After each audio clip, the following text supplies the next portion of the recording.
Hey guys, it's another news dump. Yeah. Is that our new intro forever? Yeah. I guess so. Let's keep that. We used to talk about eating cereal on Saturday morning, and now we just fart. No, if it's just a big poop joke. Whatever. Tomorrow is the 87th Annual Academy Awards, aka the Oscars, aka the biggest movie award show of the year.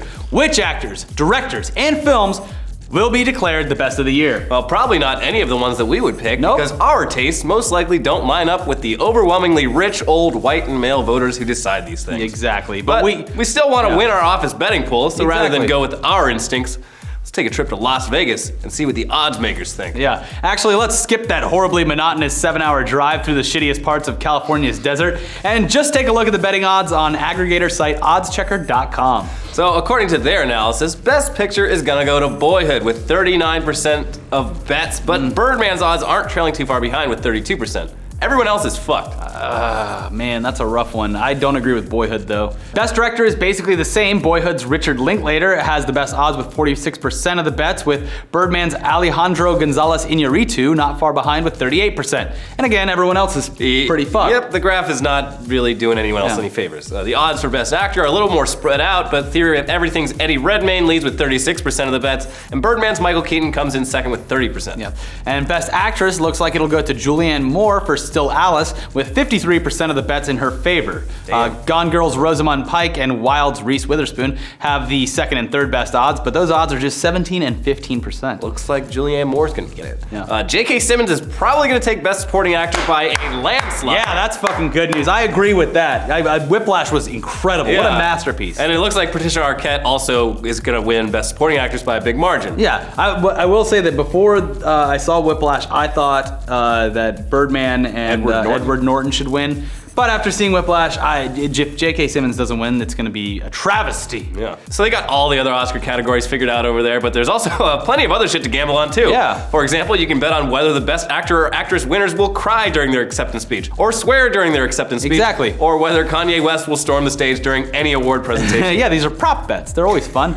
So if you love gambling, there's plenty of ways to make tomorrow's Oscars interesting. Just be aware that these odds aren't always right, though they've got a pretty solid track record. Yeah. So go forth and blow some money, but not before we finish this dump. Just sit tight. Yeah, because we're definitely not done talking about big Hollywood circle jerks. Nope. Sometimes they're not even in Hollywood. They're 2,500 miles away in New York, but they're still circle jerks all the same. Last Sunday was SNL's 40th anniversary extravaganza, and the 3.5-hour special, which featured dozens of cast members and guests from the entire history of the show, went about as well as you'd expect. Yeah, it was pretty hit or miss, and it was indeed a giant circle jerk. But there were still a few good moments in there, like when they revisited their old Celebrity Jeopardy segment from the 90s, put Will Ferrell back in his Alex Trebek mustache, Daryl Hammond back in his Sean Connery beard, and Norm Macdonald back in his giant Burt Reynolds cowboy hat. Actually, his name is Turd Ferguson. Oh, right. The end of the segment featured Kenan Thompson as Bill Cosby in a video daily double that they shot a few months ago and forgot to get rid of. But Norm Macdonald revealed on Twitter this week that Eddie Murphy was originally supposed to make his first appearance on SNL in decades as Cosby in this. Yeah, but it didn't happen. Turns out Eddie Murphy knew it would be a great, hilarious moment, but he didn't want to kick a man when he's down. As Norm Macdonald says, Eddie Murphy is not like the rest of us. Eddie does not need the laughs. He's the coolest, a rock star even in a room with actual rock stars. Now, Murphy deciding against doing the bit doesn't necessarily mean he's a Cosby supporter, but that didn't stop Bill Cosby from publicly thanking him, saying through a spokesperson, "I am very appreciative of Eddie and I applaud his actions." Oh, nobody know.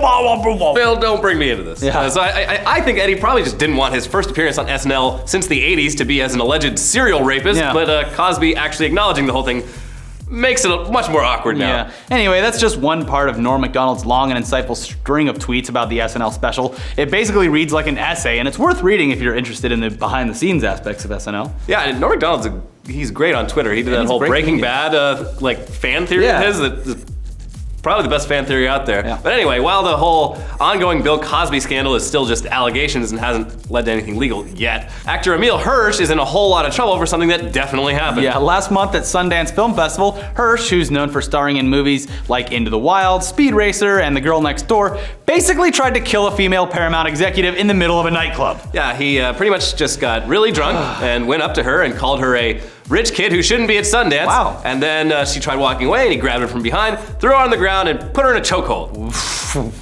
Okay, Emile. She says she was already starting to black out before bystanders pulled Hirsch off of her. Hirsch was, of course, arrested and now faces up to 5 years in prison for third-degree felony aggravated assault. He's since checked into rehab, and because this is something that happened in a crowded nightclub with dozens of witnesses, his legal defense at this point is, I was wasted. Yeah. His spokesperson said Emile consumed an enormous amount of alcohol on the evening in question, and he has no memory of what happened. So, yeah. I mean, Hirsch is a pretty good actor, but beating the shit out of a female Hollywood studio executive has got to have some career repercussions, I would imagine. Although it didn't for Chris Brown, really. Whatever. But that's music. That's different.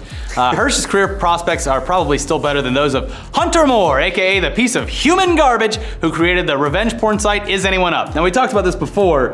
We've covered him quite a bit. But this is a new development, and we don't have room on Tech Tuesday and Weekly Weird. We got to keep that fresh, so we're putting it in the news dump. But we told you last week about another California man who was the first person to be sent to prison here for revenge porn. And although Hunter Moore wasn't tried for the same specific crime, it looks like he'll also be spending a few years behind bars. Good! Moore pled guilty to felony hacking because not only was his website a place where assholes could post nude photos and personal information of women they didn't like, I guess. No, that wasn't enough apparently, because Moore also paid someone to hack into people's computers and emails to find even more incriminating nudes. What a piece of shit. Terrible. Anyway, he now faces 2 to 7 years in federal prison and might also have to pay a $500,000 fine. I don't know how he's gonna pay for that. Whatever. Start another website, I guess. He'll also probably be on probation for a couple of years after his release, and during that time, he'll only be allowed to access the internet with the approval of his parole officer, which he probably won't give it to him. No. So good riddance! Yeah, bye! Anyway, we've spent way too much time talking about rape, assault, and revenge porn in this episode, so let's get back to what really matters. Little Caesars is gonna start selling a pizza with bacon for a crust. We did it! I want it! My waistline continues to expand. I wonder why. My heart's gonna explode out of my chest very soon. We're all gonna die. Yeah, your eyes do not deceive you. That's a pizza wrapped in 3.5 feet of delicious, crispy bacon. And yes, it only costs $12. And yes, one slice of this pizza has 450 calories. Woo! So get ready to get fat even faster than before. Hooray, we did it. I wish they would make, like, you remember bubble tape where it was 6 feet of bubble gum? They should just do that with bacon. Why not?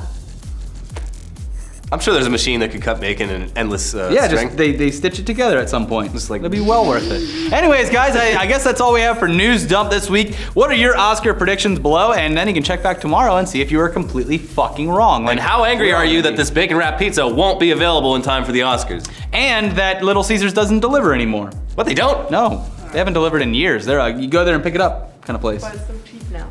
Yeah. Oh, they got the hot and ready, that's right. Yeah, the hot and readies. Anyways, that's enough product placement for us for now. I gotta go take care of my own hot and ready. Yeah. Well, see you guys next time. Oh, don't forget, we have our podcast with the Schmoes tomorrow, airing tomorrow. Yeah, it's good. And it's fun. We talk about movies and stuff. And, you know, I just want to say, like, we are getting sponsors for this podcast thing because it does take a lot of time to produce, and it is, you know, kind of stressful getting all these guests in and getting them filmed in time and everything. So we do have sponsors on those videos. I hope that you guys understand that we need sponsors to make them exist, and we're sorry, but at least the sponsors we're getting, we actually like the products that we're promoting. So it's cool, and we'll see you guys next time. Bye.